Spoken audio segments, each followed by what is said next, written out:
बस खूप झालं आता, मी सगळं बंद करणार आहे. रोज जिमला जातोय पण बॉडीच बनत नाही, रोज कंटेंट टाकतोय पण व्ह्यूजच येत नाहीये, रोज स्टडी करतोय पण काहीच समजत नाहीये. काय करू काही कळा ना बाबा. तू ऐकलंच असेल ना, good things take time bro. थोडंसं सातत्य ठेव, नक्की सगळं भेटेल. त्या गुड गुड काय हे भाऊ, मला ते इंग्लिश नाही कळत, तू मराठीत सांग.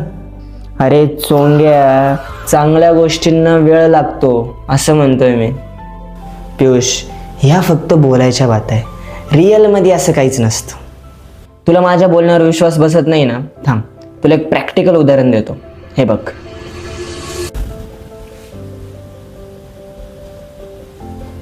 Mister beast. हा, मिस्टर बीस्ट. एक साधा विचार कर, 2012 मध्ये त्या माणसाकडे फक्त 22 सबस्क्रायबर्स होते आणि आज 500 मिलियन सबस्क्रायबर्स आहे. आणि जर तुला वाटत असेल ना की हे सगळं लकनी झालंय, तर तू चुकीचा विचार करतोयस. हे काही लक नाहीये, हे फक्त सातत्याने केलेली मेहनत आहे, जी त्यांनी 14 वर्ष सतत केली आणि आज ते 500 मिलियन सबस्क्रायबर्सवर आहे. जगातले सर्वोत्कृष्ट यूट्यूबर आहे आज ते.